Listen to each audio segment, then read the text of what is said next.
Bapak-bapak, ibu-ibu, saudara-saudara kaum muslimin rahimakumullah. Dunia ini penuh dengan berbagai macam kesibukan. Sejak dari petani yang turun ke ladang, pedagang yang berangkat ke pasar, pelajar yang menuju sekolah, sampai kepada pegawai yang berangkat ke kantor, seluruhnya tidak lain untuk mencari sesuatu yang bernama bahagia. Setiap orang menginginkan kebahagiaan, dan tidak seorang pun menginginkan kesengsaraan dalam kehidupan ini. Namun nyatanya tidak setiap orang yang ingin bahagia mengetahui jalan yang harus ditempuhnya untuk sampai kepada kebahagiaan itu. Maka pada kesempatan pertemuan kali ini, saya ingin menyampaikan sebuah hadis dari junjungan kita baginda Nabi besar Muhammad sallallahu alaihi wasallam yang termuat dalam kitab Mukhtarul Ahadits An-Nabawiyah, di mana beliau bersabda, arba'un min sa'adatil mar'i. Ada 4 perkara yang merupakan tanda dari orang bahagia. Saya mau tanya, di antara saudara-saudara yang hadir di sini, apa ada yang kepengen jadi orang sengsara? Ya. Seluruhnya tentu ingin mendapatkan kebahagiaan. Maka menurut resep dari Nabi kita, tanda orang bahagia itu 4. Jadi kalau saudara ingin bahagia, harus mempunyai 4 perkara ini. Yang pertama, orang bahagia itu kata Nabi, darun wasi'un. Punya rumah biar bagus asal gede. Enak ngaturnya, daripada sudah punya rumah kecil, adanya di pinggir kali, gubuk, kalau hujan bocor, miring lagi, kiamat. Loh, kalau gitu Islam materialis dong. Hadis ini boleh diartikan dengan makna hakiki, arti yang sebenarnya. Boleh diartikan dengan makna majazi, arti kiasan. Kalau dia diartikan dengan arti kias, maka yang dimaksud darun wasi'un ay qalbun wasi'un. Rumah yang luas tidak lain daripada hati yang lapang. Karena di situ kunci kebahagiaan yang sebenarnya. Walaupun kita cuma tinggal di petak berukuran 2 kali 3 meter, kalau hati kita luas-luas rasanya rumah itu. Tapi biar rumah kita halamannya saja puluhan ribu hektar, ada kolam renangnya, kamar tidurnya tidak lagi terhitung. Kalau hati yang menempati rumah itu sempit, maka akan terasa sempit jugalah rumah itu. Tempat bergantungnya tidak lain adalah hati. Marilah kita mencoba melihat berbagai pandangan orang tentang bahagia ini. Ada orang menyangka bahwa bahagia itu kalau dia mendapatkan harta yang sebanyak-banyaknya. Siapa yang banyak harta, dialah raja. Apa yang dia mau, seluruhnya bisa dibeli. Keamanannya, dia bisa menyewa petugas. Seluruh fasilitas untuk menyenangkan kehidupannya bisa dibeli. Pendeknya, hartalah segala-galanya dalam kehidupan. Sampai ada pepatah mengatakan, innad darahima fil amakini kulliha taksur rijala mahabatan wa jalala. Sesungguhnya harta, dinar, dirham, uang, di mana-mana selalu bikin hebat orang yang memilikinya. Coba lihat, orang yang punya duit sama yang enggak punya duit, jangan gaya hidupnya, gaya jalannya aja lain. Wahia lisanun liman arada fasahatan, wahia silahun liman arada qitala. Uang adalah senjata yang paling ampuh bagi orang yang mau pergi perang, dan lidah yang paling fasih bagi orang yang mau bicara. Kalau bicara dengan lidah macet, cobalah bicara dengan harta, lancar. Sampai ada pepatah demikian, segalanya bisa diatur dengan harta. Maka di kalangan orang yang berpandangan semacam itu, seluruh kegiatan hidupnya hanya terfokus kepada bagaimana mengumpulkan harta yang sebanyak-banyaknya. tidak peduli halal haram, tidak kenal sore pagi siang dan malam, tidak sempat sujud, jauh dari agama, jauh dari kehidupan yang bersifat ruhaniyah, jauh dari Allah dan sebagainya, sampai dalam Al-Quran dikelompokkan dalam kelompok yang dinamakan lumazah. Allazi jama'a malahu wa 'addadah yahsabu anna malahu akhladah. Mereka mengumpul-ngumpulkan harta sebanyak-banyaknya dan menyangka bahwa harta yang banyak itu dapat mengekalkan hidupnya, mengekalkan kekayaannya, mengekalkan kebahagiaannya. Saudara hadirin yang berbahagia, kalau pandangan hidup ini benar, artinya kalau harta memang merupakan satu-satunya hal yang dapat membuat orang bahagia, tentu di rumah mewah tidak akan pernah ada tangis derita. Tentu di satu tempat di mana fasilitas hidup serba menunjang tidak ada yang namanya penderitaan. Tapi suka dan duka, sedih dan gembira, senyum dan tawa adalah milik setiap orang, baik dia punya harta maupun dia tidak punya harta.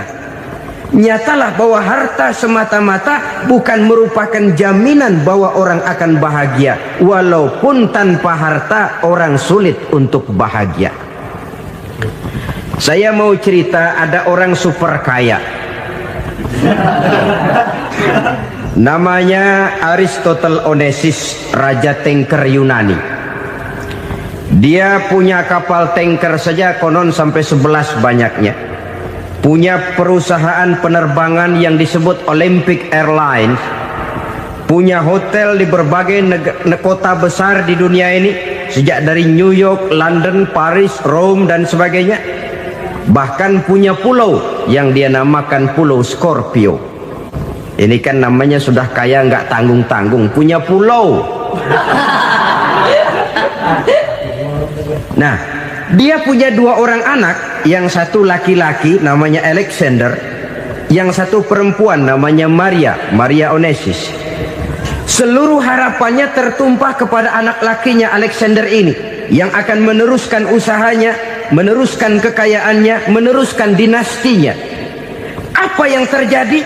Ternyata anak yang dia harapkan yang bernama Alexander ini mati muda dalam kecelakaan pada waktu dia olahraga. Apa olahraganya? Namanya olahraga anak orang kaya, golongan jet set.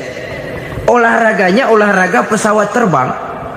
Jatuh, ya nggak kapungut, habis mati. Tinggal satu anak perempuannya, Maria Onesimus. Tapi anak perempuan ini juga malah urakan. Terakhir dia pacaran, bahkan kemudian kawin sama orang Rusia. Rupanya Aristotle Onesimus ini broken.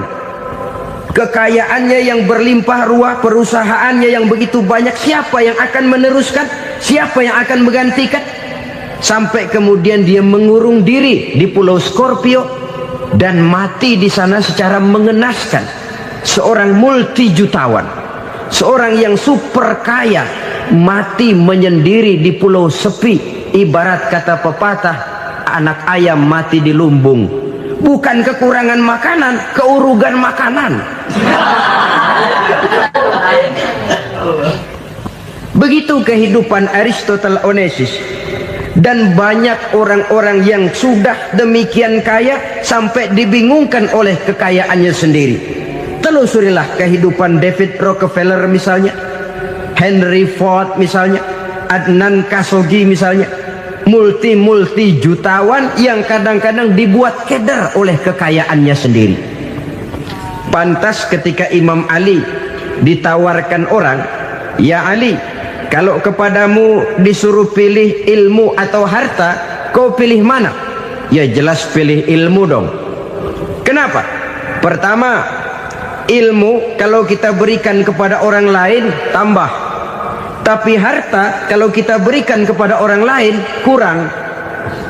Saudara punya uang 10.000, dibagi orang 5.000, jelas uang saudara berkurang. Tapi saudara punya ilmu, diberikan kepada orang lain bisa, saudara pun makin mantap. Tidak lantas jadi bodoh karena ngajarin orang. Saudara bisa Fatihah lalu mengajarkan orang Fatihah. Orang bisa, saudara pun makin hafal. Tidak lantas setelah diajarin orang ilmunya hilang. Begitu datang dia minta orang, tolong ajarin saya Fatihah. Udah habis, nggak ada.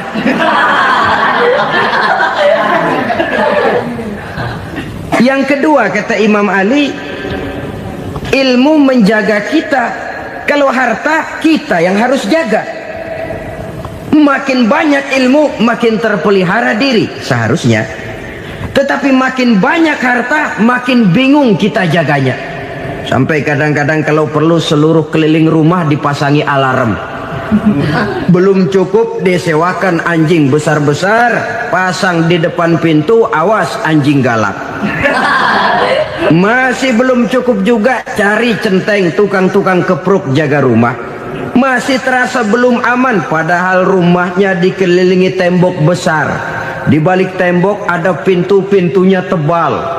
Di balik pintu itu terbuka masuk kamar, kamar pun ada pintunya, pintunya pun kuat. Masuk ke dalam kamar ada lemari, lemarinya pun pintunya kuat, dikunci, kuncinya pun kuat. Tapi terhadap seluruhnya yang timbul cuma sekedar was-was saja. Kesimpulannya sekali lagi, tanpa harta orang memang sulit untuk bahagia. Tapi harta semata-mata tidak merupakan jaminan orang akan bahagia. Dengan hati yang luas, itu modal utama untuk mencapai kebahagiaan hidup. Orang yang hatinya luas, saudara-saudara, punya hati yang lapang, melihat kenyataan hidup ini, dia bersyukur senantiasa kepada Allah. Lantas tidak timbul hasud dan iri hatinya. Oleh karena itu jiwanya selalu lapang. Kalau tidak, cupik hati namanya, dangkal pandangan, tidak senang melihat orang lain dapat nikmat, dan itu sering dijadikan contoh. Kalau orang yang lapang dada, dia lihat tetangganya beli TV baru, dia berkata, alhamdulillah ya, tetangga kita beli TV, mudah-mudahan kita bisa ikut nonton. Lapang dadanya. Tapi orang yang sempit hati, lihat tetangga beli televisi, meriang.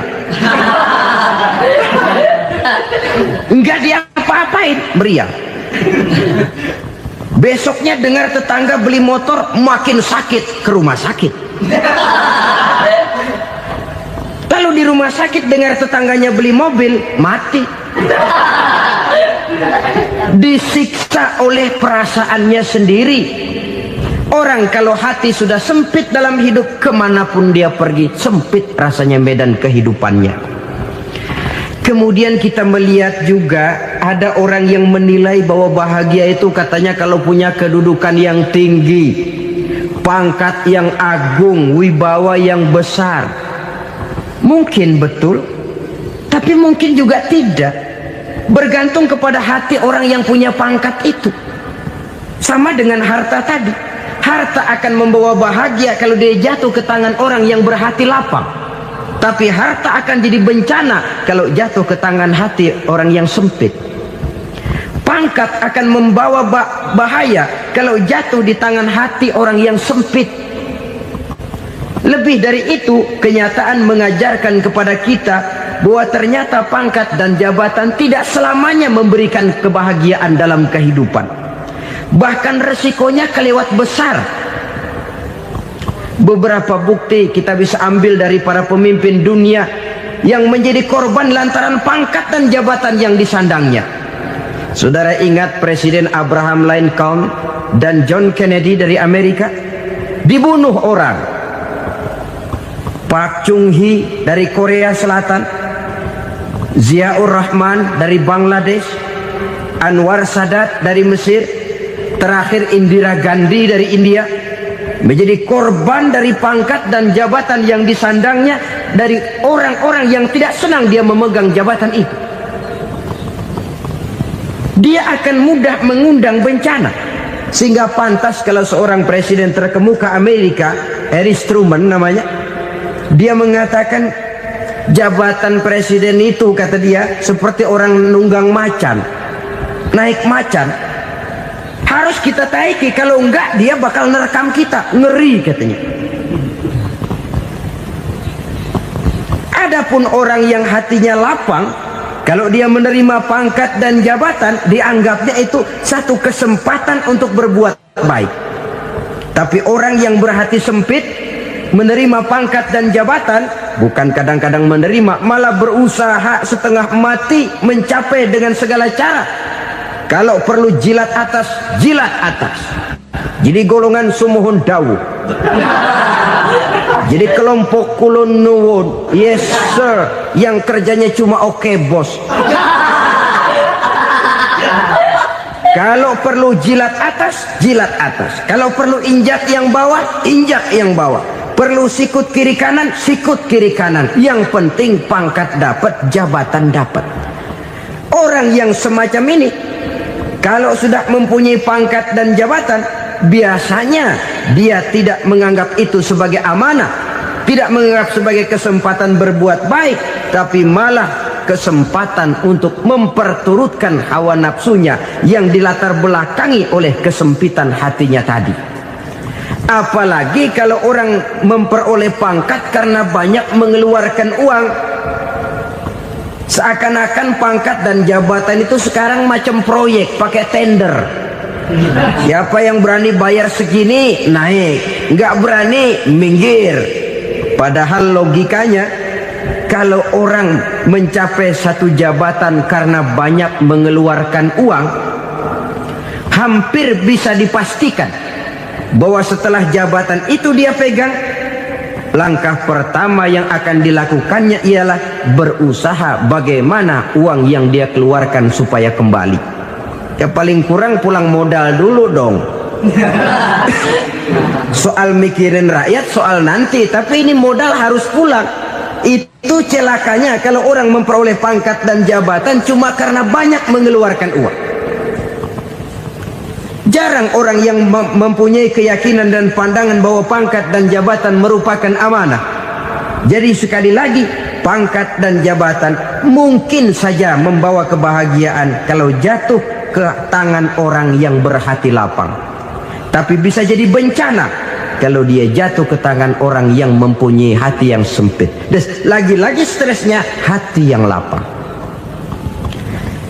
Lalu sebagian orang, saudara, ada yang berpandangan katanya bahagia itu kalau jadi orang terkenal, mempunyai popularitas, menjadi idola di kalangan remaja, di kalangan orang tua, di segala lapisan masyarakat.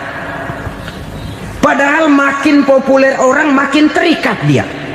Ya kalau macam kita ini kan nggak punya nama, nggak populer, tengah malam buta mau nongkrong di warung Tegal aman. Tapi pangkat, jabatan, kedudukan, popularitas menyebabkan kita diikat dengan berbagai macam peraturan. Cuma mandi sama ke WC saja yang nggak dikawal.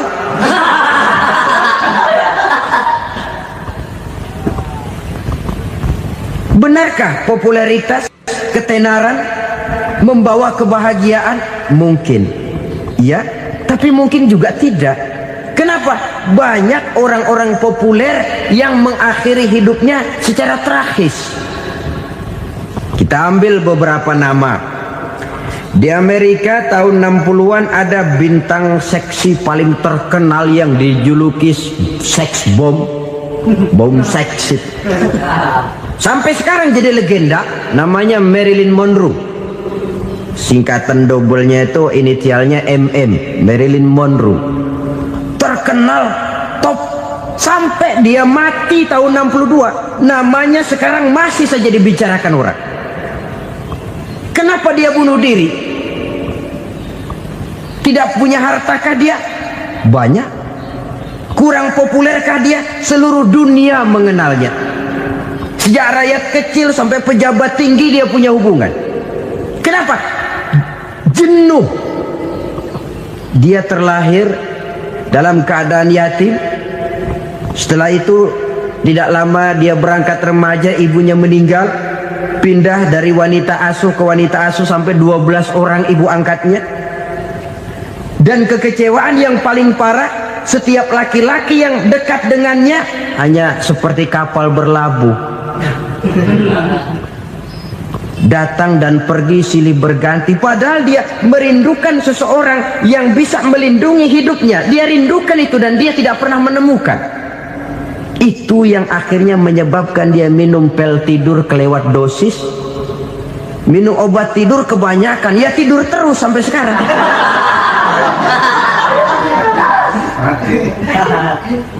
Dia mengakui, saya telah memiliki ketenaran, tapi saya tidak pernah hidup dalam ketenaran itu. Saya pandai main sandiwara, tapi saya ingin hidup dalam alam yang real sebagaimana umumnya orang. Itu yang dia rindukan.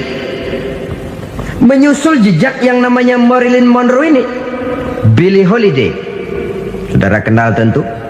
Di rumah sakit dirawat. Dia juga minum obat overdosis, mati lagi. Jimi Hendrix minum obat tidur overdosis kelewat batas, mati lagi. Lalu yang menghanyutkan diri di danau, Janis Joplin dan Brian Jones. Ini orang-orang populer, orang-orang terkemuka yang mengakhiri hidup secara tragis, bukan karena tidak terkenal, mungkin karena sudah saking terkenalnya. Contoh paling belakangan, Bruce Lee. Wah, ini tukang-tukang kepruk tentu kenal siapa dia.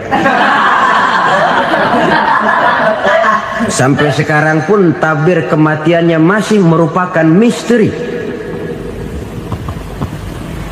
Dan yang masih hidup juga menunjukkan gejala yang aneh. Michael Jackson, rumahnya di Beverly Hills itu dijaga sedemikian rupa, dan dia selalu curiga kepada setiap makanan harus steril, bersih dari segala macam kimia.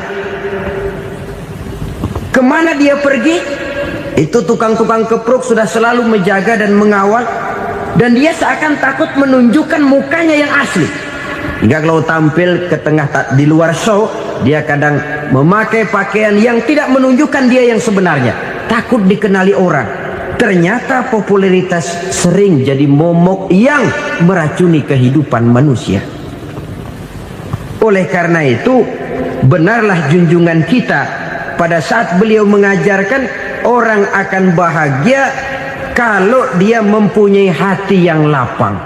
Nah, sekarang masalahnya untuk mendapatkan hati yang lapang, caranya bagaimana? Kita kembali kepada konsep Quran. Allah mengajarkan, ala inna bidzikrillahi tatmainnul qulub.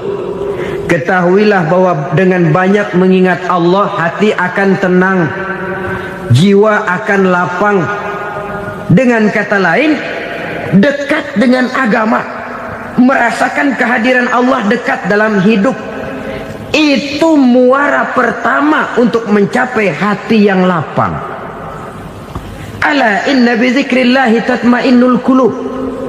Jangan macam orang sekarang ingin mendapatkan ketenangan lalu tapak di puncak gunung, di gua-gua, di tempat sepi. Iyalah kalau nggak ada ular. Kalau tergigit ular berbisa, ketenangan belum, mati jelas itu. Islam positif untuk mendapatkan ketenangan. Ala inna bizikrillahi tatmainnul qulubi. Bahwa ketahuilah bahwa dengan banyak mengingat Allah, hati akan tenang, jiwa akan lapang, nuansa pikiran akan luas. Karena yang namanya bahagia ada dimanapun manusia berada.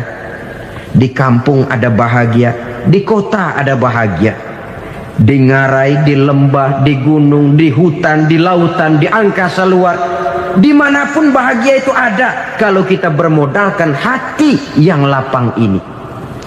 Dan hati akan lapang kalau kita dekat dengan agama. Dekat dengan harta buat sementara hati mungkin tenang, tapi ketenangan yang relatif dan temporer. Apalagi orang tiap kali tambah harta, tiap kali tambah rencana. Itu wajar. Mungkin sebelumnya saudara berpikir, kalau punya duit 5.000 enak nih.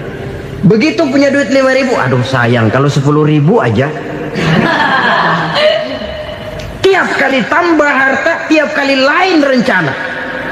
Makin banyak rencana, makin menjauhkan kita dari yang namanya ketenangan. Padahal ketenangan merupakan unsur utama untuk mencapai bahagia. dan ketenangan itu bermuara dalam hati manusia. Tengoklah kehidupan ini. Orang yang banyak harta dengan orang miskin, berbedakah rasa sakit yang mereka tanggungkan? Rasanya tidak. Walaupun si kaya tidur di kasur empuk berselimutkan sutra mahal, sementara si miskin meringkuk di balai bambu yang keras dan kasar. Apabila maut datang, dia juga tidak pernah pilih bulu.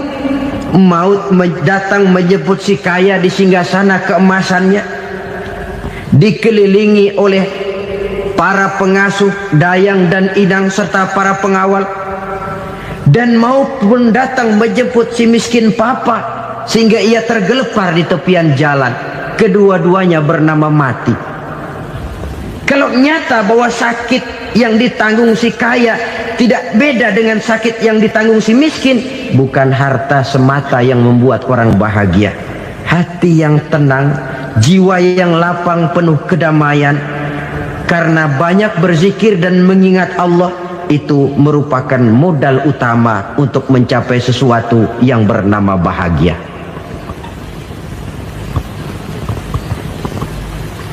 Saudara hadirin yang saya hormati, inilah yang pertama dari 4 ciri yang digambarkan oleh Nabi tentang tanda-tanda orang bahagia. Dan harus berangkat dari yang pertama ini, hati yang lapang. Ini yang harus kita miliki lebih dahulu. Baru nanti akan menyusul kepada poin yang ketiga, kedua, dan selanjutnya. Sebab kalau hati sudah terisi dengan jiwa yang lapang, seluruh persoalan insya Allah akan bisa kita atasi dengan sebagaimana mestinya. Yang kedua sekarang, tanda orang bahagia menurut baginda Nabi, markabun syariah. Orang bahagia itu, kata beliau, punya kendaraan biar cepat asal lancar. Artinya kemana dia mau pergi mudah. Apa maksud hadis ini? Kalau kita kaji lebih dalam, kendaraan itu kan alat transportasi. Transportasi tidak lain adalah usaha memudahkan komunikasi. Pindah dari situ kepada teori bahwa manusia adalah zon political, makhluk bermasyarakat yang tidak bisa memenuhi kebutuhan hidupnya secara sendirian. Kita memerlukan keberadaan orang lain dalam kehidupan ini. Untuk memakai baju saja kita sudah perlukan petani yang tanam kapas, pabrik yang memintal kapas jadi benang, pabrik yang menenun benang jadi kain, sampai kepada mesin jahit, sampai kepada tukang jahit. Itu cuma untuk memakai pakaian saja.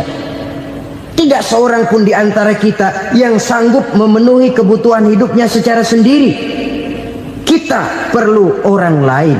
Maka kebebasan dalam arti mutlak, kebebasan tanpa batas, itu tidak mungkin ada dalam kehidupan.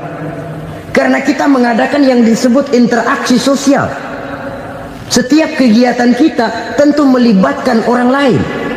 Menurut kita barangkali kita bebas jalan di jalan raya semaunya, tapi orang lain berkendaraan pun merasa bahwa ini ada juga jalan haknya, dan begitu selanjutnya.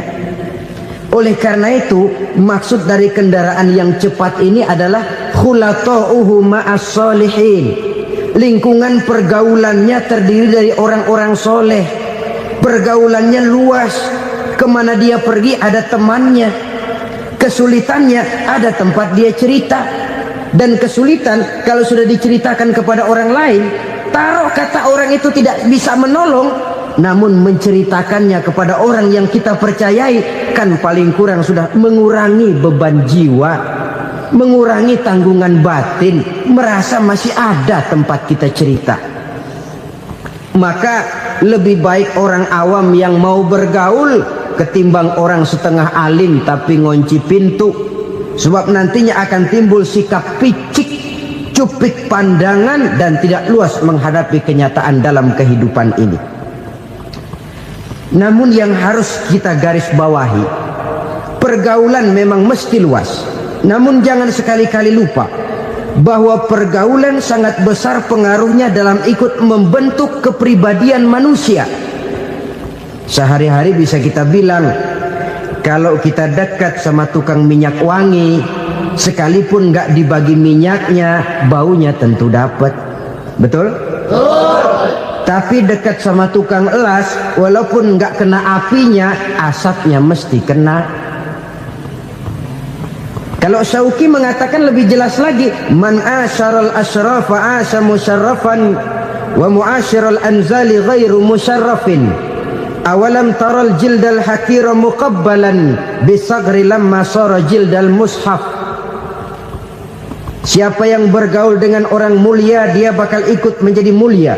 Tapi siapa yang berteman dengan orang hina, dia tidak bakal ikut menjadi mulia.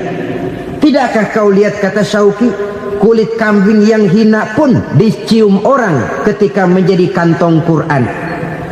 Kulit kambing hina, kalau dia sendirian gak ada yang mau cium. Tapi begitu dia bergaul dengan Quran, menjadi kantong Quran, dipakein minyak wangi, ditaruh di tempat yang tinggi, mau diambil dicium dulu, dibawa dengan penuh hormat dan hati-hati. Kulit kambing yang hina lantaran berteman dengan Quran, numpang mujur. Tapi coba lihat kalau kulit kambing berteman dengan kayu, jadi beduk, habis. Zohor dikemplang, asar dipukul. Itu pun sedikit saja, cuma salah milih teman. Yang temannya Quran dihormati orang, yang temannya kayu lantaran jadi beduk, gelap-gelap subuh orang udah kemplangin.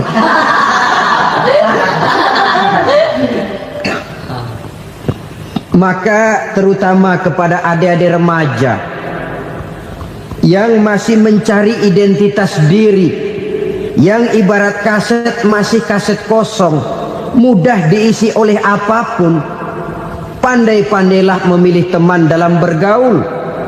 Karena banyak orang yang tadinya baik-baik, ketika terseret dalam pergaulan dengan orang yang tidak baik, kebaikannya menjadi lentur dan luntur. Tapi berapa banyak bajingan-bajingan tengik, orang-orang yang berlumur noda dan dosa, tiap hari melakukan maksiat, namun bergaul dengan orang yang baik-baik, pada akhirnya sedikit demi sedikit beringsut dan berangsur dia terbiasa mengikuti kebaikan-kebaikan. Saya tekankan ini kepada remaja karena mereka masih mencari identitas diri. Apa yang mereka lihat mereka mau, apa yang mereka dengar mereka ingin tahu. Coba lihat kehidupan remaja. Pulang nonton film Rambo, pengen jadi Rambo, gagah, maunya belekai melulu. Pulang nonton film Superman, pengen bisa terbang. Pulang nonton India, nyanyi melulu. Wajar, mereka masih mencari identitas diri. Saya ini sebenarnya siapa? Lingkungan, pergaulan akan membentuk itu. Karena itu pandai-pandailah bergaul, karena ia sangat besar pengaruhnya dalam ikut membentuk kepribadian manusia. Apalagi sifat yang jelek lebih cepat menularnya ketimbang sifat yang baik. Sifat yang baik, watak yang soleh itu lambat sekali untuk menular. Tapi yang tidak baik, kan prosesnya mah kalau remaja biasanya mula-mula dengar. Karena dengar lalu pengen tahu. Karena pengen tahu lalu ngeliatin. Begitu ngeliatin kan pengen nyobain. Setelah nyobain ketagihan. Nah, ini prosesnya. Yang namanya ganja, morfin, narkotik, awalnya kan begitu. Mula-mula dengar, katanya kalau sudah fly to the sky, sudah melayang ke langit, katanya disitulah puncak kebahagiaan. Mulanya cuma dengar. Karena dengar pengen tahu. Karena pengen tahu lalu ngeliat, kumpul sama orang yang suka ngeganja. Setelah ngeliat, nah pengen ngerasain. Begitu ngerasain enak juga, ketagihan. Kalau sudah ketagihan jadi penyakit kronis, bisa merembet kepada yang lain. Iya, kalau orang tuanya mampu untuk beli morfin, beli ganja. Kalau tidak kan pikirannya ngayap, jemuran siapa ya gue sabet. Timbullah perbuatan-perbuatan negatif yang bermula dari salah pergaulan. Apalagi buat adik-adik remaja yang tinggal di kota-kota besar, yang pengaruh budaya, pengaruh kesenian, pengaruh struktur kehidupan yang nampak makin individualistis, di mana persaingan tajam, tensi ekonomi tinggi, orang mudah mengalami stres. Pandai-pandailah dalam bergaul, sekali lagi, karena ia sangat besar pengaruhnya dalam ikut membentuk kepribadian manusia. Orang bahagia punya kendaraan yang cepat, artinya punya pergaulan yang luas, dan lingkungan pergaulannya terdiri dari orang-orang yang soleh. Kemana dia pergi, ada teman. Kesulitannya, ada tempat dia cerita. Tapi kalau sudah menyendiri, hidup sendiri, kesulitan dipikiri sendiri, bisa mati belum waktunya. Tidak ada tempat berbagi rasa, tidak ada tempat bercerita, tidak ada tempat mengurangi beban dalam kehidupan. Pantas betul kalau Islam sangat menggalakkan dan menganjurkan orang kalau sudah sampai waktunya itu untuk melangsungkan nikah. Kata Nabi, ya ma'syaras syabab man istata'a minkumul ba'at falyatazawwaj. Hai para pemuda, kalau sudah mampu memberi nafkah, kawinlah, nikahlah kamu. Kenapa? Sudah ada teman hidup, tempat berbagi rasa. Kesulitan kalau ada tempat cerita akan lebih ringan ketimbang kita telan sendiri, walaupun bobot kesulitannya sama beratnya. Saudara-saudara kaum muslimin rahimakumullah, inilah ciri yang kedua, punya kendaraan biar cepat asal lancar. Kemana kita mau pergi gampang. Dengan kata lain, setelah hati yang luas, pergaulan yang luas. Dua. Yang ketiga sekarang, tanda orang bahagia itu menurut Nabi, misbahun mudhi'un, punya lampu yang terang. Oh, itu enggak problem. Sekarang sudah zamannya listrik masuk desa, Pak. Lampu sudah terang semua. Betul, kalau itu yang dimaksud. Tapi tidak cuma itu. Karena lampu yang dimaksud di sini, lampu yang akan menerangi seluruh perjalanan hidup. Dan perjalanan hidup itu sudah dimulai sejak kita terlahir ke alam ini, sampai masuk ke alam barzah, kumpul di padang mahsyar, sampai ke akhirat. Lampu yang menerangi itu yang diperlukan. Kalau lampu, katakanlah yang paling top sekarang kan lampu jenis Mercury. Taruhlah itu di rumah kita, dia cuma menerangi rumah kita, menerangi hati pun tidak sanggup. Bila kita masuk ke alam barzah, alam kubur, sanggupkah si Mercury yang begitu terang menerangi alam barzah kita? Tidak sanggup lagi. Sanggupkah lampu yang ratusan watt, bahkan puluhan ribu watt menerangi kehidupan di padang mahsyar? Tidak akan sanggup lagi. Kalau demikian, yang dimaksud lampu yang terang di sini apa? Tidak lain amal soleh, kebajikan yang kita lakukan dalam hidup. Itu yang akan jadi lampu penerang. Di dunia nama kita akan terang. Jasad kita boleh hancur terkubur tanah, tapi nama kita akan dikenang orang.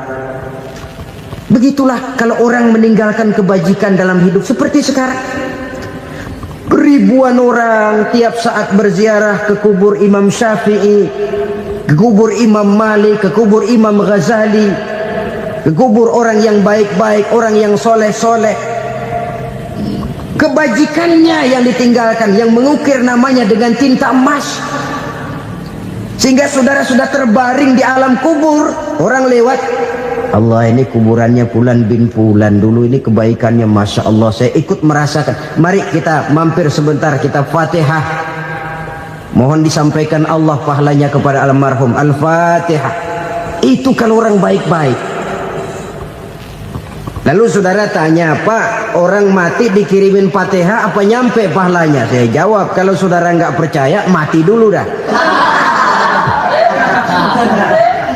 Nanti saya Fatihain, tungguin di sana. Umpama nggak sampai, balik lagi kemari.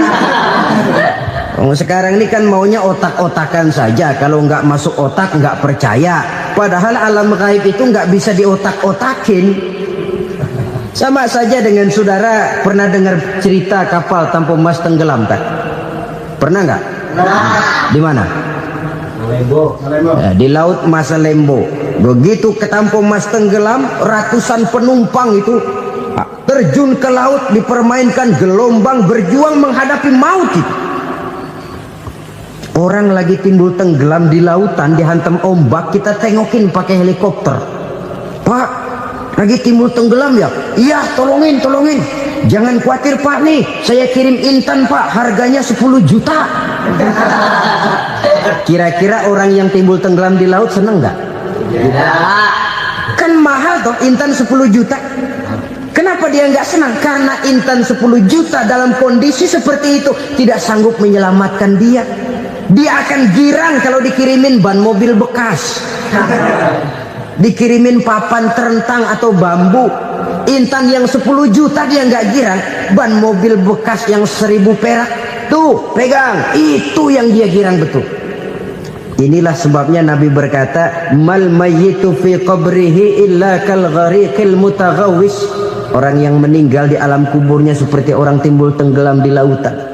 Yantaziru da'watan min ahli, menunggu doa dari keluarganya yang masih hidup. Duh, bapak saya sudah meninggal, saya sayang benar sama dia.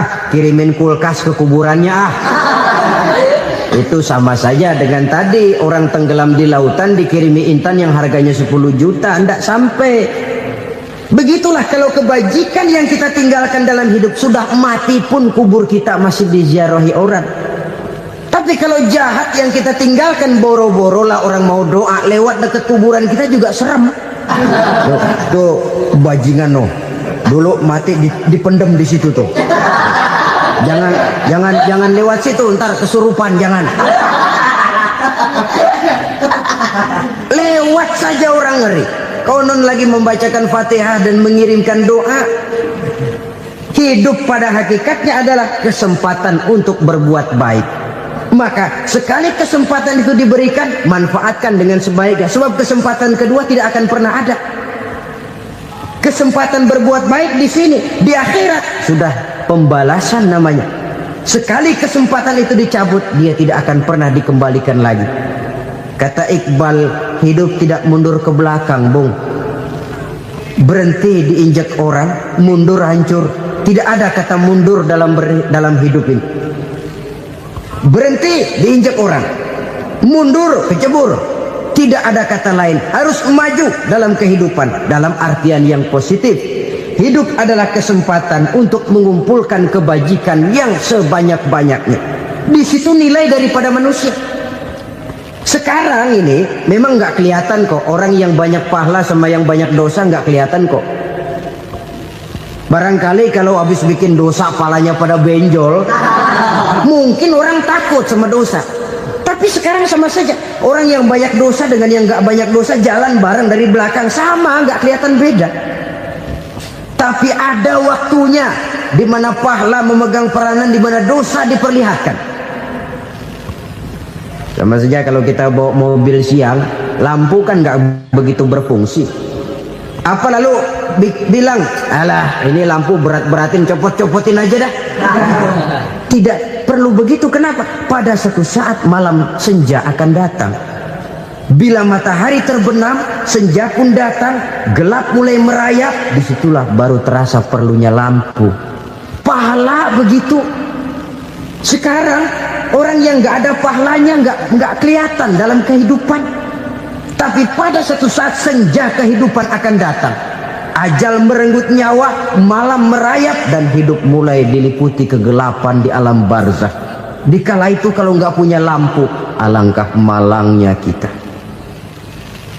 Sebab amal yang baik, kata Nabi, di alam barzakh itu akan diciptakan menjadi perempuan yang cantik menemani kita. Amal yang jahat akan menjadi orang yang paling jelek nemenin kita. Udah di tempat gelap yang nemenin jelek.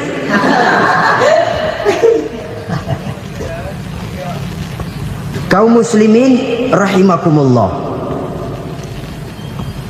Kalau demikian masalahnya, tergantunglah kita pandai memanfaatkan waktu. Al-waktu kasayf.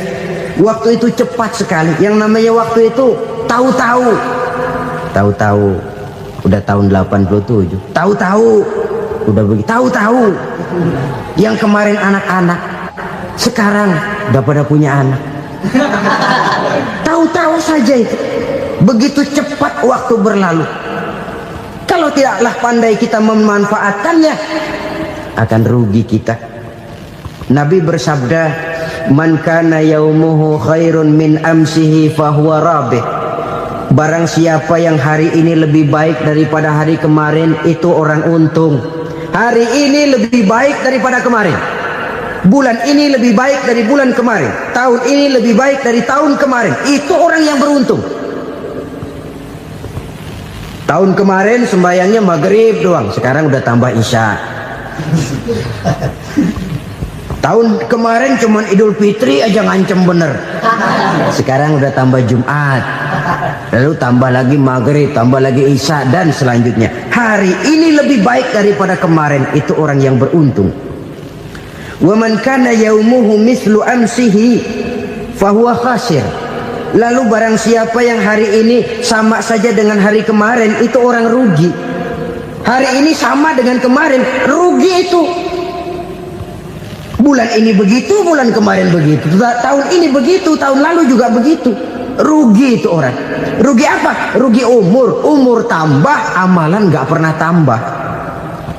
Dan saya pikir lebih merupakan azab ketimbang nikmat kalau orang dikasih panjang umur cuma untuk numpuk dosa. Mending mana? Panjang umur banyak dosa sama pendek umur dikit dosa? Mending mana? Mending mana? Ya, paling mending tentu panjang umur banyak pahala. Tapi kalau tidak, sekali lagi, lebih merupakan azab ketimbang nikmat kalau orang diberikan panjang umur tapi cuma untuk sekedar menumpuk dosa. Kehilangan kesadaran bahwa dunia bukan terminal akhir dari satu perjalanan. Dia cuma halte di mana kita berhenti sebentar untuk menuju kepada terminal yang hakiki. Saudara-saudara kaum muslimin rahimakumullah, inilah lampu yang akan menerangi kehidupan. Amal yang kita lakukan di dalam kehidupan. Jadi yang dimaksud dengan lampu yang terang, kebajikan yang kita kerjakan dalam hidup. Nah, setiap orang di awal tadi saya bilang ingin bahagia. Bahagia itu kan hakikatnya kumpulan senang dan selamat. Senang, selamat. Apa bedanya? Senang tapi tidak selamat, nggak bahagia. Selamat tapi nggak senang, nggak bahagia orang. Contoh, kalau orang korupsi, duitnya banyak, senang dia, tapi keselamatannya. Ada tentara baris di samping rumahnya udah bingung, padahal tentara latihan. Tentara cuma latihan, dia bingung. Senang, tapi karena keselamatannya tidak terjamin, dia tidak bahagia. Sebaliknya pegawai negeri jujur benar, cuma segaji-gajinya, selamat nggak korupsi, tapi melarat, ya nggak bahagia juga, kurang senang. Kesenangan dan keselamatan untuk dunia saja, ya sekali lagi, kalau cuma sekedar untuk dunia saja, bisa dibeli pakai uang. Bisa dibeli pakai uang. Saudara ingin selamat, bisa dibeli pakai uang. Saudara ingin senang, bisa dibeli dengan uang. Tapi setelah mati, masuk ke alam barzah, habis kekuasaan uang. Nggak bisa lagi beli keselamatan pakai uang. Tidak mungkin lagi membeli kesenangan dengan uang. Di situ pahala yang megang peranan. Makin banyak pahala, makin banyak saham untuk membeli kesenangan dan keselamatan, untuk memperoleh yang namanya bahagia. Dan jangan lupa loh, di alam barzah kita nggak sebentar, menunggu datangnya kiamat. Loh iya, kalau kita begitu dikuburin terus kiamat datang, untung. Tapi kalau masih harus 1000, 2000, puluhan ribu tahun yang akan datang, dalam satu penantian yang begitu lama, tanpa saham untuk memperoleh kebahagiaan, satu kemalangan yang tidak ada pernah putus-putusnya. Janganlah tergelincir oleh kebahagiaan sebentar yang menipu dengan mengorbankan kebahagiaan hakiki yang berjangka panjang. Apa artinya senyum sejenak kalau harus ditebus dengan tangis seumur hidup? Biarlah kita minum jamu, pahit memang, getir memang, tapi kan besok badan sehat. Daripada sekarang minum sirup, manis memang, enak memang, tapi bibir pada jontor besok. Sirawan, batuk, nggak karu-karuan. Banyak orang tertipu oleh kesenangan yang sebentar, Padahal laisa kullu ma yalma'u zahaban. Belum tentu semua yang berkilat itu emas. Belum tentu semua yang gemerlap itu intan. Karena itu marilah manfaatkan kesempatan yang diberikan Allah ini untuk mengumpulkan kebajikan yang sebanyak-banyaknya.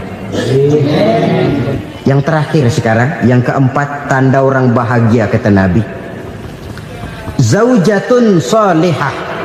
Orang bahagia itu tanda yang keempat kata Nabi, punya istri biar cakep asal taat.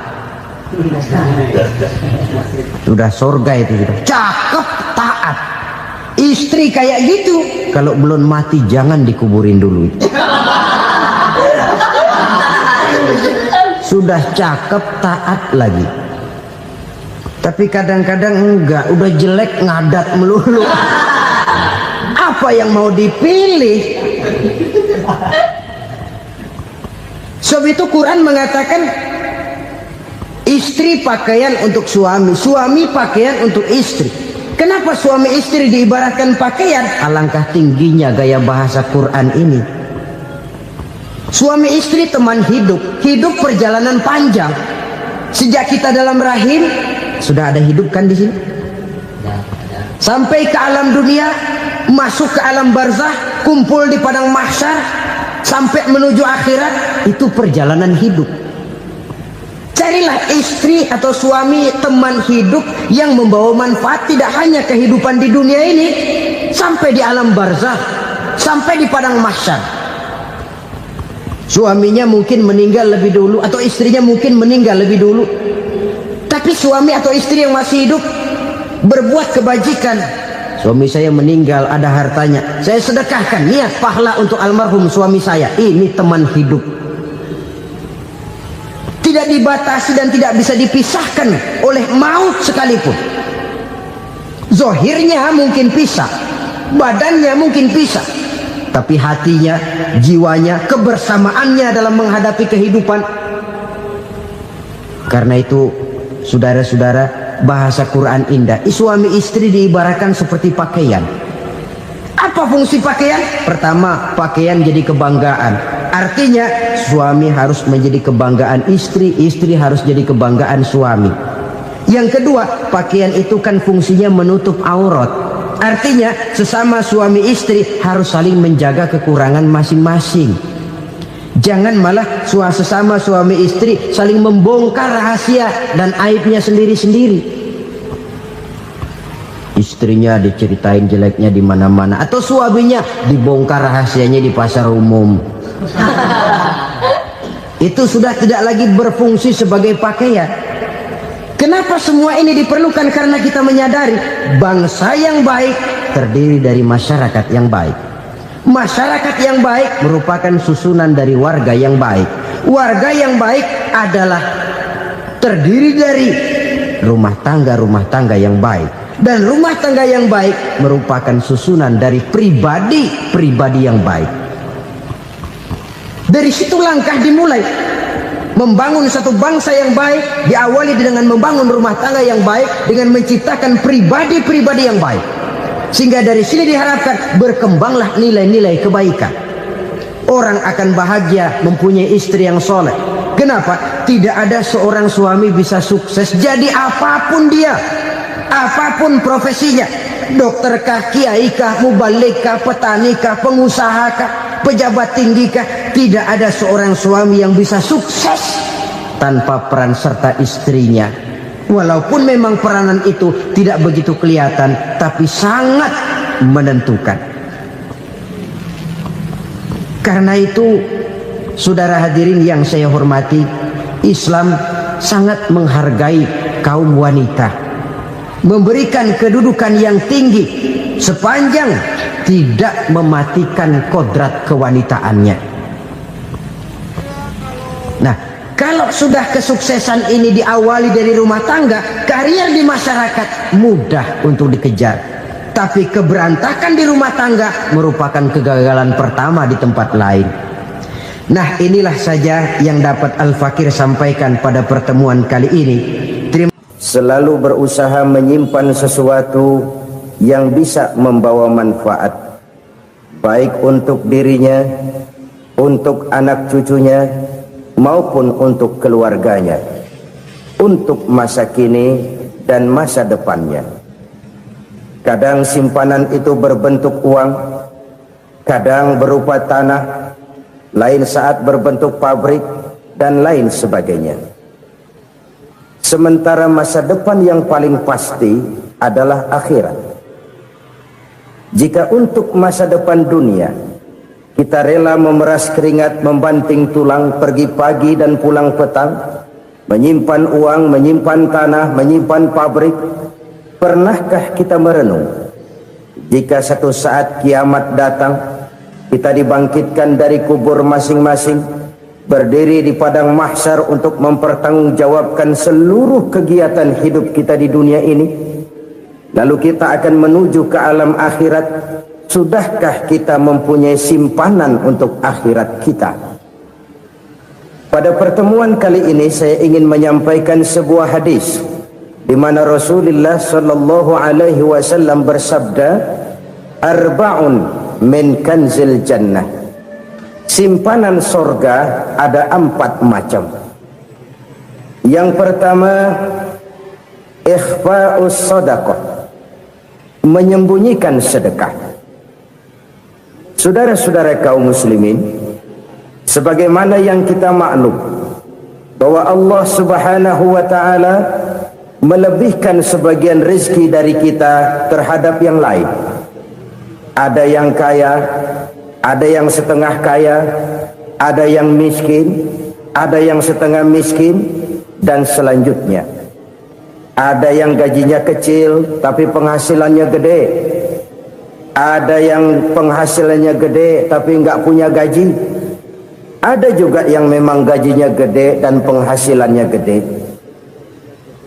Kelebihan rezeki merupakan sunnatullah dan tidak harus membuat kita merasa lebih dari yang lain. Bahkan sebaliknya, kelebihan itu harus membuat kita ringan tangan untuk menolong mereka yang memang memerlukan pertolongan. Kalau saudara diberikan ilmu, maka pertanyaan akhirat cuma satu: ilmumu kau amalkan untuk apa? Kalau saudara diberikan umur yang panjang, pengadilan akhirat juga bertanya satu: umurmu kau habiskan di mana? Tapi kalau saudara diberikan harta, pengadilan akhirat akan bertanya 2: hartamu kau dapat dari mana? Kau belanjakan kemana? Dari mananya ditanya dan kemananya juga ditanya. Oleh karena kita akan dimintakan pertanggungan jawab, maka amanah yang bernama harta ini harus kita gunakan dengan sebaik-baiknya. Ada penggunaan yang merupakan kewajiban, itu zakat namanya. Ada penggunaan yang sewaktu-waktu, itu infak namanya. Ada yang lebih sewaktu-waktu lagi, dan itu sedekah namanya. Zakat dia terikat oleh haul dan nisab, oleh putaran batas waktu dan ukuran dari harta itu sendiri. Sedangkan infak terikat oleh situasi dan kondisi perekonomian seseorang.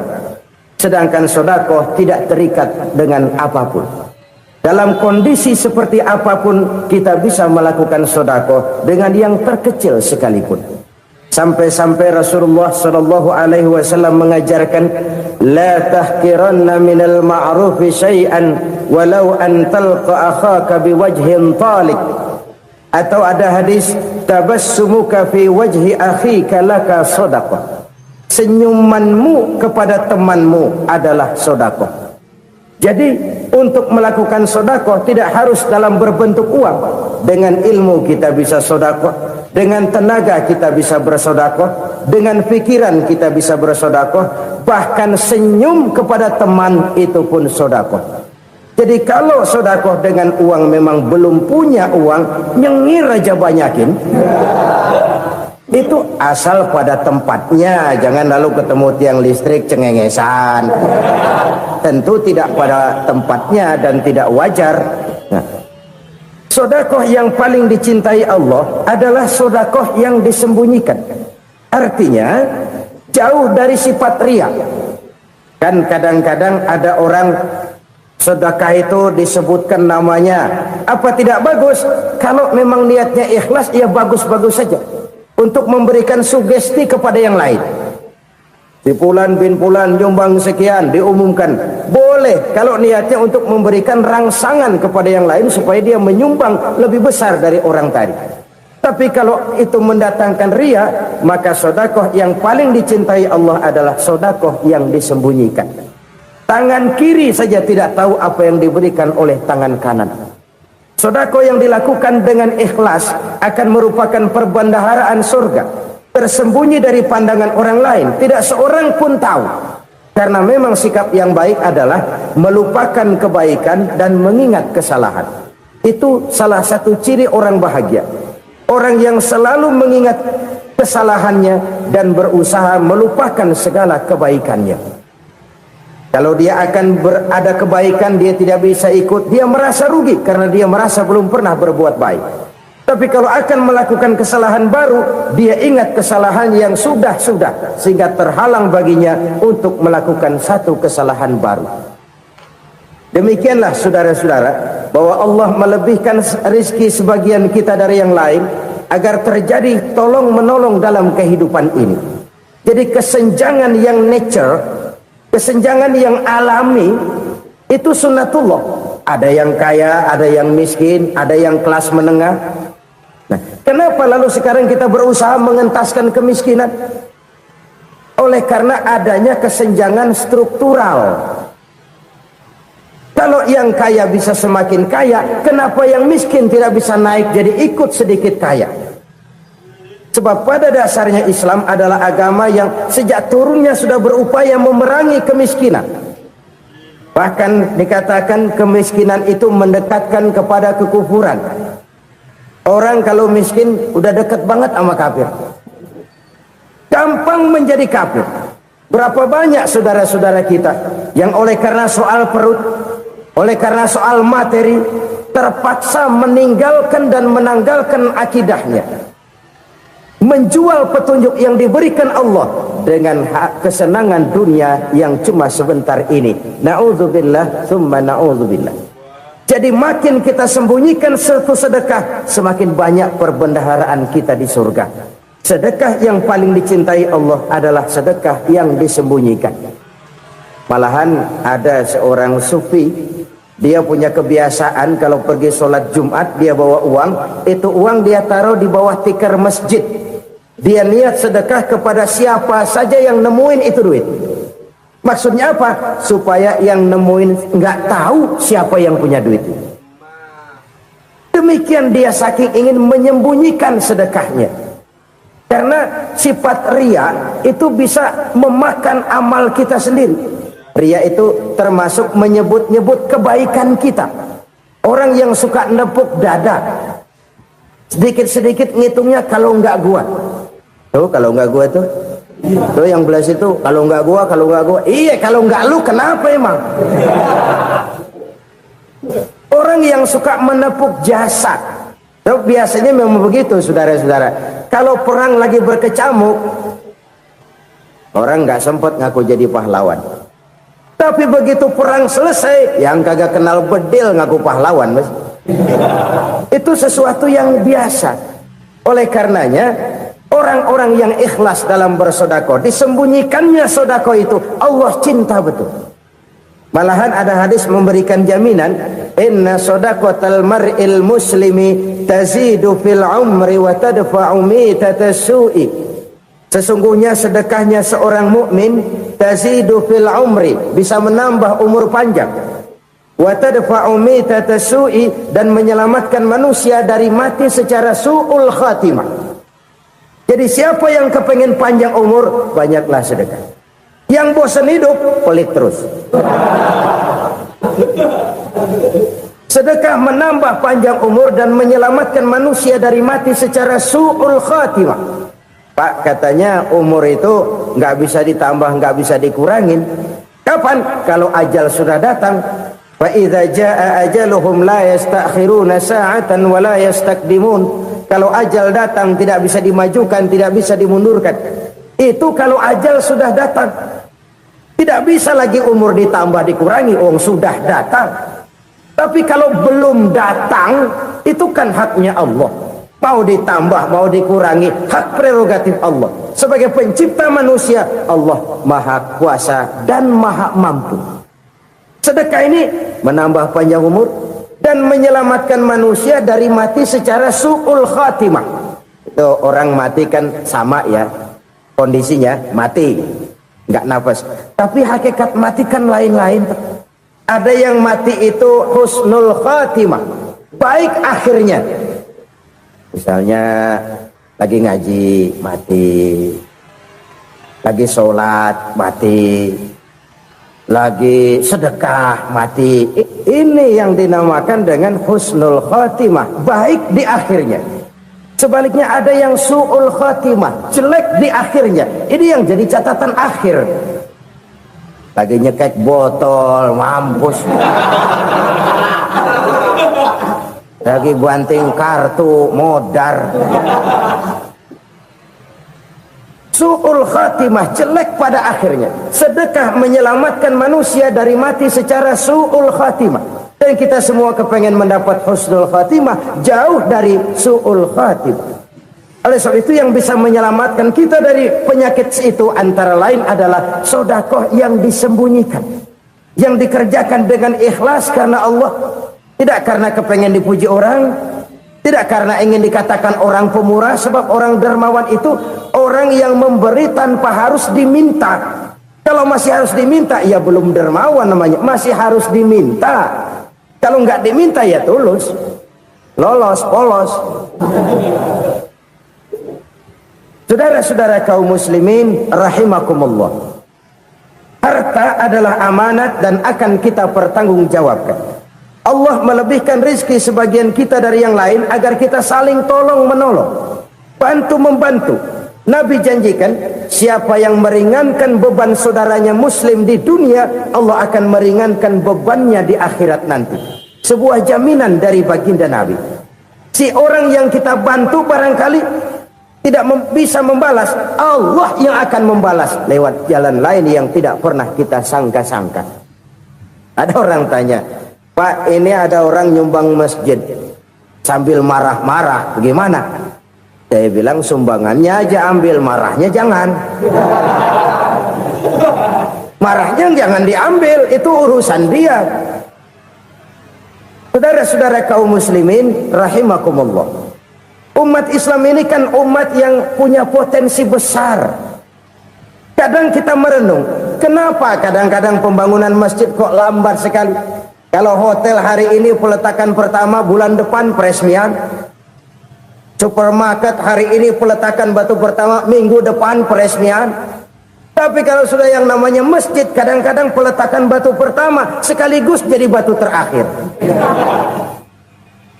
3 tahun, 4 tahun, campur nebar jalak di jalanan, duit dijaring kayak ikan sepat. Apa tidak ada orang Islam yang kaya? Banyak. Apa tidak ada pengusaha muslim yang jadi konglomerat? Ada. Lalu yang belum banyak itu yang komit terhadap nilai-nilai agamanya. Akhirnya kita jatuh jadi umat yang lemah. Belum ada pengusaha konglomerat muslim buka pabrik super mie cap beduk misalnya umpamanya atau pabrik kecap cap sorban supaya identitas keislamannya sedikit kelihatan. Kita jatuh jadi umat yang lemah karena potensi tidak terinventarisir dengan baik. Kita ini ibarat kompor yang cuma matengin nasi orang lain. Potensi kita dimanfaatkan oleh orang lain. Ukhuwah Islamiyah kita baru terbatas kepada silaturahmi. Ukhuwah di bidang ekonomi kita lemah, ukhuwah di bidang kebudayaan kita lemah, apalagi ukhuwah di bidang politik kita lebih rapuh lagi. Padahal ukhuwah itu adalah totalitas kehidupan manusia, menyangkut ipolek sosbud, memerlukan nilai-nilai ukhuwah. Jadi oleh karena itu mari kita menyadari di dalam harta kita, walaupun kita yang cari pergi pagi pulang sore peras keringat banting tulang, di sana ada harta anak yatim, di sana ada hak masjid, di sana ada hak pesantren, Di sana ada hak jihad. Berbahagialah seseorang apabila dia oleh Allah dijadikan keran. Keran itu menyimpan air, tapi tidak untuk dirinya, tapi disalurkannya kepada mereka yang memang memerlukannya. Saudara-saudara kaum muslimin rahimakumullah, ini yang pertama. Jadi perbendaharaan surga adalah menyembunyikan sedekah. Orang lain nggak tahu, kita pun nggak pernah ngitung-ngitung. Kita anggap lewat begitu saja, padahal itu deposit akhirat. Satu. Yang kedua, perbendaharaan surga itu apa? Wa kitmanul musibah, menyembunyikan kesulitan. Kadang orang takut menghadapi kesulitan, tapi makin kita merenung, hidup ini kan sebenarnya urusan. Takut sama urusan, ya jangan hidup. Tandanya orang hidup itu kalau punya urusan. Urusan melupakan problem. Problem sering menimbulkan kesulitan. Kesulitan bukan untuk ditakuti, tapi untuk diatasi dan dicarikan jalan keluarnya. Siapa sih orangnya yang nggak pernah sulit-sulit? Makin tinggi status sosialnya, makin gede urusannya. Makin tinggi kualitas imannya, makin berat tingkat kesulitannya. Cuma memang yang namanya enak itu seperti pelangi. Biang lala itu nggak pernah di atas kepala kita, di atas kepala orang melulu. Lo sih enak lo, kata kita. Dia juga bilang yang enak kan lo. Pelangi itu nggak pernah di atas kepala kita. Kata tukang beca, aduh enak ya naik Mercy. Kata tukang beca, apa yang di dalam mobil Mercy? Aduh enak bener tukang beca, di jok ngeringkuk ngorok pulas bener.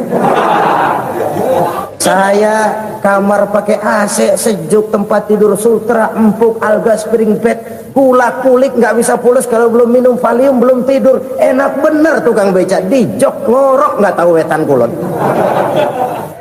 Si tukang beca bilang yang di Mercy enak, yang di Mercy bilang tukang beca enak. Inilah enak, nggak pernah di atas kepala kita, di atas kepala orang lain melulu enak itu. Nah saudara-saudara, yang merupakan perbendaharaan surga itu orang yang bisa menyembunyikan kesulitan, baik pribadi ataupun rumah tangga. Nih terutama rumah tangga yang jadi soalnya. Kadang-kadang kita ini kalau senang, sebaliknya kalau senang kita diam, kalem aja, cuek. Banyak banget duit kita bawaan, diam aja udah. Malah ketemu orang takut. Tapi begitu susah, sekampung tahu. Padahal Nabi mengajarkan perbendaharaan surga itu menyembunyikan musibah, menyembunyikan kesulitan. Kalau enak, cerita sama orang-orang. Kalau nggak enak, rasain sendiri, tekan sendiri, atasin sendiri. Kita kan sebaliknya, tenang kita diam, asal lagi susah, paling tidak kita nyari teman buat cerita kesusahan.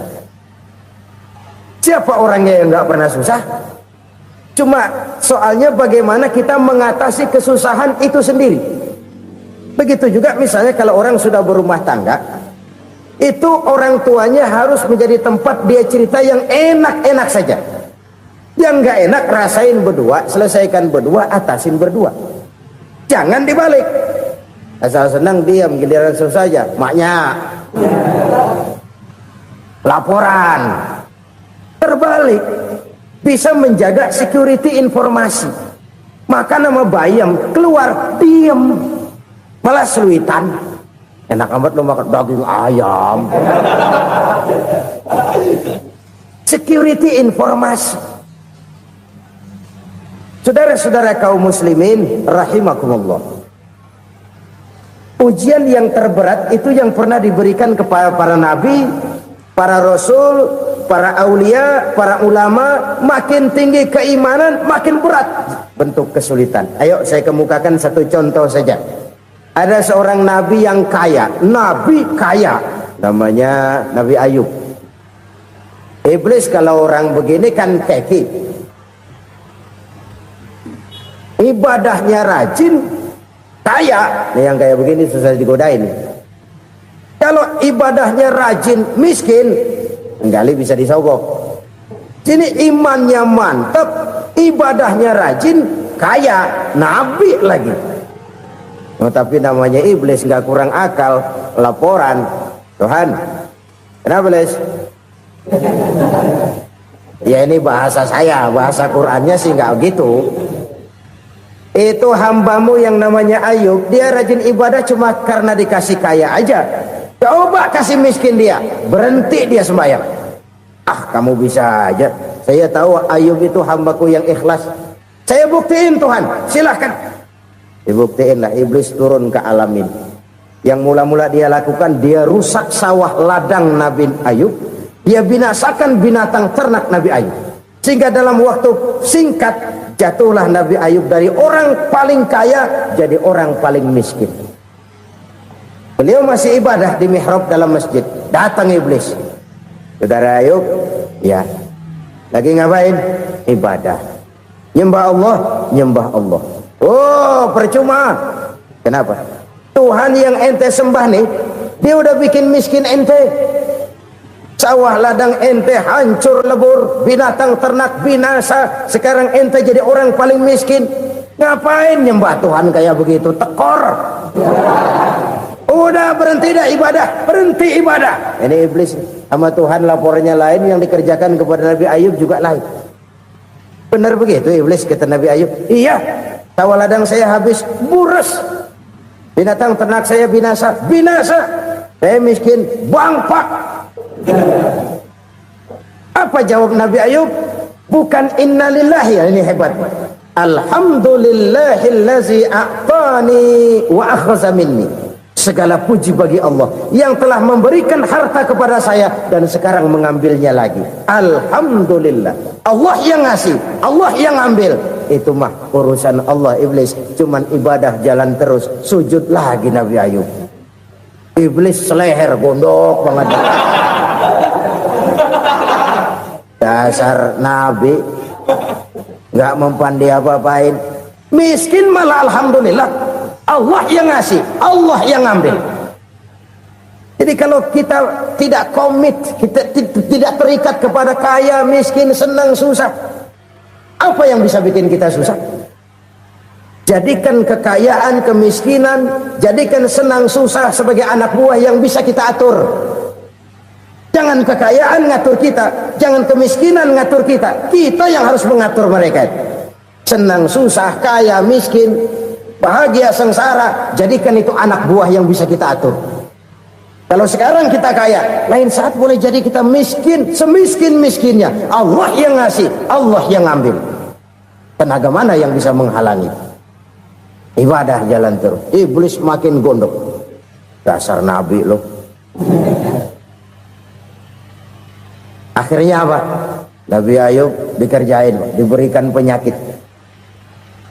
Demikian fatal penyakitnya. Bayangin, udah miskin sakit. Masya Allah. Miskin sakit. Sakitnya nggak lama, kira-kira 16 tahun.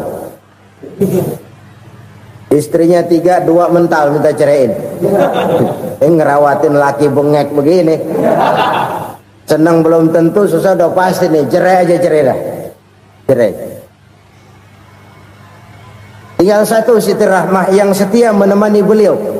Sesetia-setianya hati perempuan. Satu saat Siti Rahmah bilang, "Bang, iya, abang kan Nabi, Bang. Lalu, namanya Nabi kan doanya jarang meleset, Bang. Maksud kamu minta kenapa sih sama Tuhan biar abang sembuh baik dah, Bang?" Siti Rahmah, iya. Saya sakit berapa tahun sih dah? 16 tahun, Bang. Sebelum ini saya sehat berapa tahun? Ya kira-kira 60 tahun, Bang. Nah, coba ente banding-bandingin, Rahmah. Saya dikasih sehat 60 tahun, dikasih sakit 16 tahun. Sudah nggak sabar mau doa kepada Allah minta sembuh. Saya malu kepada Allah. Diuji dengan yang luar biasa seperti ini, tidak mengganggu stabilitas kehambaannya. Dia tetap menghamba kepada Allah Subhanahu wa ta'ala. Saudara-saudara kaum muslimin rahimakumullah. Kunci menghadapi kesulitan itu apa? Allah jelaskan dalam satu ayat, wa basyiris sabirin alladzina iza asabathum musibah qalu inna lillahi wa inna ilaihi raji'un. Gembirakan orang-orang yang sabar. Siapa mereka itu? yang apabila mendapat musibah mereka kembali kepada keyakinan dasar segalanya dari Allah dan segalanya akan kembali kepada Allah. Ini konsepsi dasar dari sikap muslim dalam menghadapi berbagai kesulitan. Segalanya dari Allah, segalanya akan kembali kepada Allah. Kalau ini sudah kondisi dasarnya, maka kita akan lapang menghadapi kenyataan bagaimanapun pahitnya. Apakah itu namanya miskin, apakah itu namanya sakit, bahkan maut sekalipun. Maut sekalipun. Segalanya dari Allah, segalanya akan kembali kepada Allah. Ini sikap hidup, bukan sekedar ucapan. Kita kadang-kadang menjadikannya sebagai ucapan. Mulutnya sih nggak berhenti, innalillahi wa inna ilaihi rajiun, tapi nangisnya terus gerung-gerungan. Bukan itu, ini kesadaran moral. Kalau segalanya dari Allah, segalanya kembali kepada Allah, kan sebenarnya cuma nunggu giliran. Hari ini saya nyembayangin dia, entah hari apa saya disembayangin orang. Hari ini saya antar dia ke kubur, entah hari apa orang nganterin saya ke kubur. Hari ini saya tahlilkan dia, entah nanti kapan orang tahlilkan saya. Segalanya dari Allah, segalanya akan kembali juga kepada Allah. Oleh sebab itu saudara-saudara, kesulitan bukan untuk ditakuti. Kesulitan justru untuk diatasi, dicarikan jalan keluarnya. Dan tidak ada orang yang tidak pernah mendapat kesulitan. Tidak ada. Semakin tinggi status sosial, semakin tinggi kualitas keimanan, semakin besar juga tingkat kesulitan. Hanya saja bagaimana cara kita mengatasinya. Dan Al-Quran menyatakan inna ma'al usri yusra. Di balik kesulitan itu pasti ada kemudahan. Roda itu berputar. Karena itu Rasulullah sallallahu alaihi wasallam mengingatkan kepada kita, ta'arraf ilallahi fir raha ya'rifka fis syiddah. Ingatlah kepada Allah di waktu kamu senang, supaya Allah ingat kepada kamu di waktu kamu susah. Kalau waktu senang kita ingat kepada Allah, kita susah, Allah tidak akan meninggalkan kita. Tapi kalau waktu senang kita jauh dari Allah, sujud tidak sempat, dengan masjid jauh, ketika senang kita lupakan Allah, nanti begitu kita susah, Allah lupakan kita, dan itu menyakitkan. Oleh karena itu orang-orang tua kita dulu bilang, kalau lagi sehat ingat-ingat lu bakal sakit nanti. Kalau lagi kaya ingat-ingat satu saat kita bakal jatuh miskin. Bahkan kalau lagi muda ingat-ingat kita bakal tua. Dan yang terpenting kalau lagi hidup ingat-ingat kita bakal mati. Saudara-saudara kaum muslimin rahimakumullah. Jadi yang kedua yang merupakan perbendaharaan surga, menyembunyikan musibah. Saudara-saudara kaum muslimin rahimakumullah. Hal ketiga yang merupakan perbendaharaan surga adalah wasilatur rahmi. Orang yang suka bersilaturahmi. Sebagaimana yang kita maklum bahwa manusia adalah makhluk yang disebut zon politika. Makhluk sosial yang tidak mungkin hidup sendiri-sendiri. Betapa dan siapapun kita memerlukan orang lain. Bodoh betul manusia kalau tinggal di tengah masyarakat tapi tidak mau bermasyarakat. Merasa hebat sendiri, pintar sendiri, gagah sendiri, kaya sendiri. Mungkin kalau mati juga ngubur sendiri. Jangankan kita di sini, di sorga saja Nabi Adam waktu sendirian bengong melulu, mondar mandir. Allah tegur dam sepi dam. Ya ini kalau bahasa saya. Iya Tuhan sepi ini nggak ada coret-corekan pisan ini. Diciptakan Siti Hawa baru anteng Nabi Adam. Itu di surga. Cobalah. Umpamanya saudara tinggal di Jakarta nih. Kaya bener. Apaan aja di Jakarta punya saudara dah. Jembatan Semanggi ambil. Monas buntel bawa pulang. Hotel-hotel ambil semua. Cuman tinggal di Jakarta sendirian, apa enaknya? Betapa dan siapapun kita perlu orang lain. Tidak ada seorang pun yang bisa memenuhi kebutuhan hidupnya secara sendiri-sendiri. Nah, Islam telah menyelamatkan manusia dari ras diskriminasi, mengikat manusia dengan persaudaraan yang berlandaskan kepada akidah. Karena itu dianjurkan bersilaturahmi. Bahkan Nabi menyatakan, man arada ayyubsata lahu fi rizqihi wa yunsa'a fi atharihi falyasil rahimah. Siapa yang kepengen diluaskan rezekinya dan dipanjangkan usianya, banyaklah ia bersilaturahmi. Siapa yang kepengen dimudahkan rezekinya, hendaknya ia banyak bersilaturahmi. Kalau banyak teman, kesulitan kan paling tidak ada tempat cerita. Udah susah sendirian, kita pikirin diri, nggak ada tempat tukar pikiran. Cepet banget sama bengek. Dilawan sendiri. Nah, secara makro kita bisa berkata, tidak mungkin ada kemenangan kalau tidak ada kekuatan. Tidak ada kekuatan kalau tidak ada kesatuan dan persatuan. Tidak mungkin ada kesatuan dan persatuan tanpa semangat silaturahmi. Kalau umat Islam mau menang, dia harus kuat. Kalau umat Islam mau kuat, dia harus bersatu. Kalau umat Islam mau bersatu, dia harus membudayakan silaturahmi ini. Bahkan sampai-sampai kata Nabi, kalau bisa cari nilai tambah. Apa? Silman koto'at. Bersilaturahmilah kau kepada orang yang marah denganmu. Masya Allah, indahnya ajaran agama kita. Orang yang marah pun kepada kita, kata Nabi, kalau bisa bersilaturahmilah kepadanya, kepada orang yang marah itu. Di situ nilai tambah. Cuman jujur nih hadis, ngucapinnya gampang, ngamalinnya yang berat banget. Orang marah sama kita, kita disuruh silaturahmi, ada apa sama lu? Lu marah, ada gua marahan lagi, tunggu pikirin. Saudara-saudara kaum muslimin rahimakumullah. Tapi ini yang diajarkan, bahkan ini yang dicontohkan oleh baginda Rasul. Bagaimana begitu mudah, misalnya satu saat Abu Jahal ini ngatur strategi bagaimana bikin Muhammad celaka. Dia gali lubang di depan tempat tidurnya. Dia tutupin daun korma. Terus dia panggil seseorang, ke sini. Kasih tahu Muhammad, pamannya sakit keras, minta ditengokin. Berangkat orang ini ke sana. Muhammad, labbaik. Pamanmu sakit keras, dia minta ditengokin. Baik, saya akan datang menjenguk beliau. Berangkatlah Nabi ke rumah Abu Jahal tanpa prasangka apapun. Abu Jahal udah pasang stil, selimut 3 rangkap setengah dipakai, persis kayak orang meriang. Tapi sembari ngintip dari balik selimut. Begitu Muhammad buka pintu, nah masuk perangkap nih. Muhammad jalan menuju tempat pembaringan.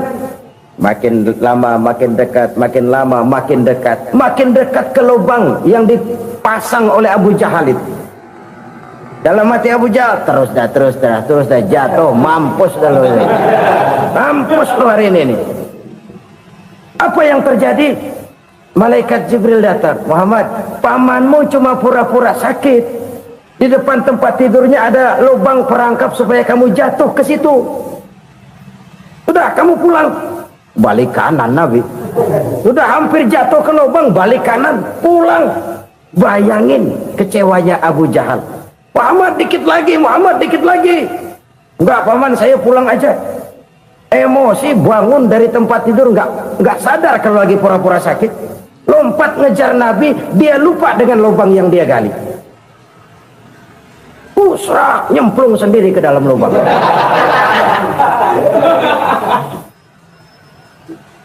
Nabi terus berlalu. Ini terjadi keanehan.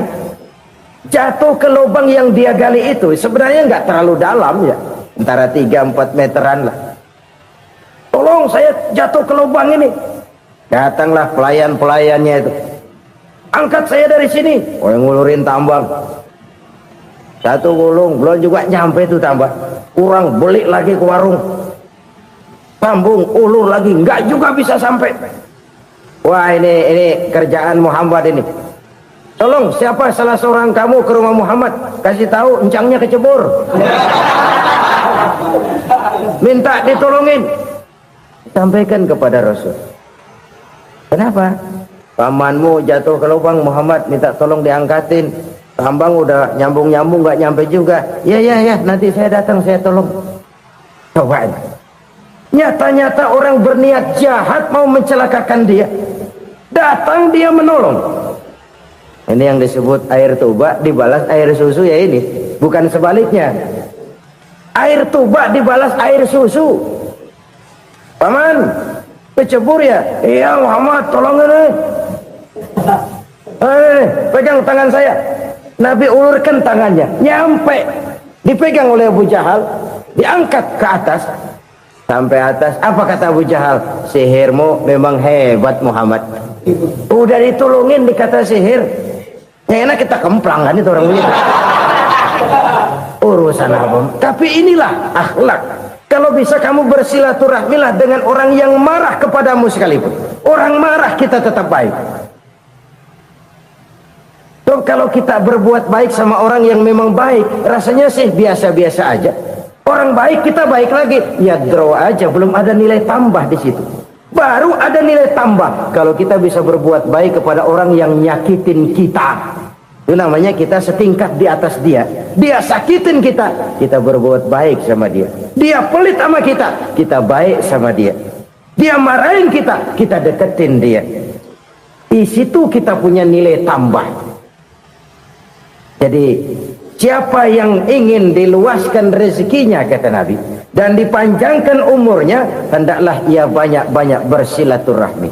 Sederhana sebenarnya silaturahmi, tapi silaturahmi membangkitkan semangat kesatuan dan persatuan. Kesatuan dan persatuan melahirkan kekuatan. Dalam matematika 1 ditambah 1 pasti 2. Tapi di tengah masyarakat, 1 orang takut ditambah 1 orang takut, hasilnya jadi 2 orang setengah berani. Kenapa setengah berani? Karena udah berdua. Tadi pan takut sendirian. Kalau dia kumpul turu-turu takutlah jadi berani. Kita yang lemah, kita yang tidak berdaya, kita yang miskin, kalau mau kompak bersatu, apa yang nggak bisa kita kerjain? Apalagi tinggal di kota besar, pilihan cuma 2. Bertahan atau minggir. Bertahan atau minggir. Untuk bisa bertahan harus mampu bersaing. Untuk mampu bersaing harus punya keahlian. Keahlian harus ditunjang dengan pendidikan, ditambah oleh kekompakan sebagai umat. Udah miskin mencar mulu, orang injak kita. Orang nggak pandang urusan apa malu. Oleh karena itu silaturahmi pada hakikatnya merupakan roh dari ukhuwah yang diajarkan oleh agama kita. Bagaimana Islam menyelamatkan masyarakat manusia dari ras diskriminasi, mengikat manusia, dan tidak ada persaudaraan yang lebih indah selain persaudaraan yang diikat dengan nilai-nilai akidah. Sepanjang orang di jalan Allah, itulah saudara kita. Keluar dia dari jalan Allah, selesailah persaudaraan sampai di situ. Karena itu, kalau ingin menyimpan sesuatu di surga, banyaklah bersilaturahmi.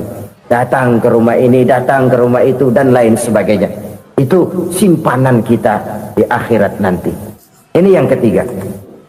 Saudara-saudara, yang keempat, perbendaharaan surga itu apa? Wa qawlu la hawla wa la quwwata illa billah. Ucapan la hawla wa la quwwata illa billah. Ibadah kan ada yang berat, modalnya besar. Bangun masjid berat, modalnya besar. Bangun rumah sakit berat, modalnya besar. Ada ibadah yang berat tapi modalnya ringan. Misalnya puasa. Puasa itu berat, mengendalikan nafsu. Kalau sekedar nggak makan nggak minum sih enteng, mengendalikan nafsu. Itu jihad terbesar, tapi kan modalnya ringan, cuma niat saja. Ini ibadah berat, modalnya ringan. Ada ibadah yang ringan, modalnya juga enteng. Seperti termasuk ucapan la haula wa la quwwata illa billah. Tanpa sadar, la haula wa la quwwata illa billah. Nyelengin tuh di surga. Nyelengin, kita nggak terasa. Nyelengin simpenan akhirat. La haula wa la quwwata illa billah. Nyimpan lagi. Kaget, la haula wa la quwwata illa billah, nyimpan lagi, banyak simpanan. Walaupun sebenarnya yang dimaksud di sini adalah kesadaran batin bahwa tidak ada daya dan kekuatan kecuali Allah. Itu intinya. Kita memulai pekerjaan disunahkan baca bismillah, kan begitu. Apa itu? Kesadaran moral.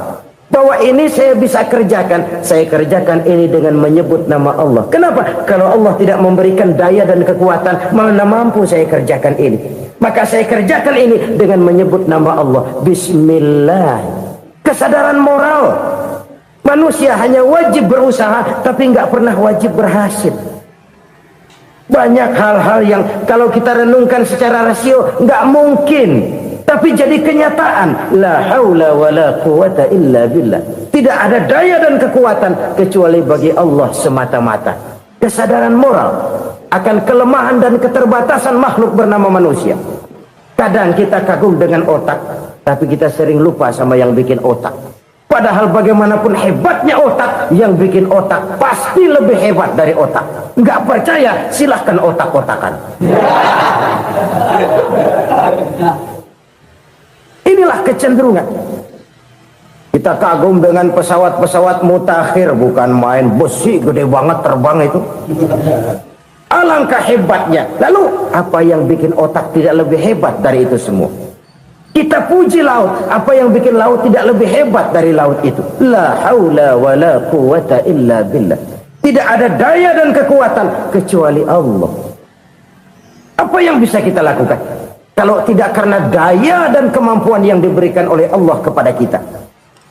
Lahirlah sikap tawadu, rendah hati, tidak melonjak menjadi angkuh dan sombong, sadar akan kelemahan dan keterbatasan diri sebagai makhluk yang diciptakan oleh Allah Subhanahu wa taala. Jadi satu sisi ini ucapan yang berpahala, la haula, jadi wiridan. Pada sisi lain ini kesadaran moral, sikap mental, kesadaran batin bahwa yang punya daya dan kekuatan itu cuma Allah. Kita nggak pantas untuk sombong, sebab sombong itu pakaiannya Allah. Kita nggak sedang pakai pakaian Allah, kegedean. Dan makin kita renungi, makin terbentur. Apa sih yang bisa kita sombongin? Kita mau sombong apa?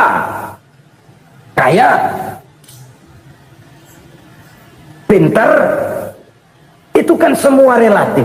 Di atas langit masih ada langit lagi. Jadi oleh karenanya, marilah kita menyadari, manusia hanya wajib berusaha, tapi tidak pernah wajib berhasil. Yang berusaha saja tidak wajib berhasil, apalagi yang tidak berusaha. Islam bukan agama orang pemalas yang selesai sholat lalu ngelohom, nggelenggem ayem-ayem. Tapi Islam bukan agama orang sombong yang setelah berusaha lalu tidak memerlukan Allah. Kita bisa saja bikin proyeksi, tahun sekian kita bakal panen besar menurut perhitungan otak. Tapi ada kejadian lain. Apa? Tikus ngambek. Habis itu dimakanin tikus, panen gagal. Proyeksi rasional gagal oleh tikus-tikus yang ngambek itu. Bisa saja terjadi. Tahun depan kita panen besar, urung. Kenapa? Musim panas panjang. Dan sekarang ini koran-koran bikin berita musim mengalami penyelewengan. Bukan cuma manusia yang nyeleweng sekarang. Musim pakai nyeleweng. Mestinya kan musim hujan udah selesai, masih hujan-hujan juga. Musim. Nah sekarang kita boleh bikin proyeksi, kita bakal panen besar. Tahu-tahu musim panas panjang, sawah retak, air kering. Cari teknokrat yang paling botak, suruh pendekin tuh musim panas. La haula wala quwata illa billah. Inilah kesadaran moral. Saudara, saya teringat satu saat ada seorang konglomerat. Umurnya ya kira-kira 70-an. Satu saat dia ditanya oleh wartawan, "Pak, umur Bapak berapa sih?" "Ya paling 10 tahun." 10 tahun? 10 tahun? Anak Bapak berapa orang? Satu saja? Satu. Harta Bapak berapa? Ya paling-paling bangsa 7 juta kali. 7 juta? Iya. Pak, kenapa Bapak bohongi saya? Bapak punya buku biografi. Koran-koran, majalah-majalah banyak memuat cerita riwayat hidup Bapak.